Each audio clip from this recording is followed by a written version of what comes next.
അങ്ങനെ കാത്തിരുന്ന ഇന്ന് കൂലി ഫിലിം കണ്ടു. ഭയങ്കര എക്സ്പെക്റ്റേഷനോട് കൂടിയിട്ടാണ് കാണാൻ പോയത്. എനിക്ക് ഫിലിം അത്ര വർക്കായില്ല. ഒരു ആവറേജ് മൂവി ആയിട്ടാണ് തോന്നിയത്.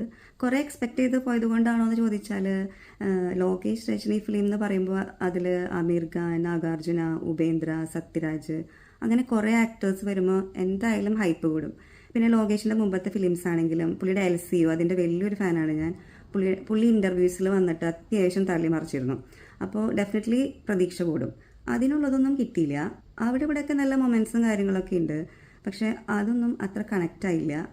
പിന്നെ അത്യാവശ്യം ഇമോഷണൽ സീൻസ് ഒക്കെ ഉണ്ട്, അതും അത്ര ഇമ്പാക്റ്റ് ഉണ്ടായിരുന്നില്ല. ഫിലിമിലെ ഏറ്റവും പോസിറ്റീവ് എന്ന് പറയാനായിട്ട് അനിരുദ്ധിൻ്റെ മ്യൂസിക് കിഡിലനായിരുന്നു. പിന്നെ സൗബിൻ, ആൾക്ക് കിട്ടിയ ക്യാരക്ടർ സൂപ്പറായിട്ട് ചെയ്തിട്ടുണ്ട്. പിന്നെ നാഗാർജുന, ആളുടെ ലുക്ക് ഒരു രക്ഷയില്ലായിരുന്നു. ഇതിൽ ഉപേന്ദ്ര ഉണ്ട്, പുള്ളി വളരെ കുറച്ചുള്ളൂ, പക്ഷേ സ്ക്രീൻ പ്രസൻസ് അടിപൊളിയായിരുന്നു. ഫിലിമിലെ മെയിൻ ഹൈലൈറ്റ് എന്ന് പറയാനായിട്ട് തലൈവർ രജനീകാന്ത്. ആളുടെ ലാസ്റ്റ് ഫിലിം വേട്ടയാനൊക്കെ വെച്ച് നോക്കുമ്പോൾ ഇതിലെ ഫൈറ്റ് ആണെങ്കിലും സ്റ്റൈലും സ്വാഗും ഒക്കെ പൊളിയായിരുന്നു. പുള്ളിനെ കാണുമ്പോൾ തന്നെ ഒരു വൈബല്ലേ. ഇതിൽ ഏറ്റവും വലിയ നെഗറ്റീവായിട്ട് തോന്നിയത് അമീർ ഖാൻ്റെ റോളാണ്. പുള്ളിനെ എന്തിനാണ് ഇതിൽ കൊണ്ടുവന്നതെന്ന് മനസ്സിലായിട്ടില്ല.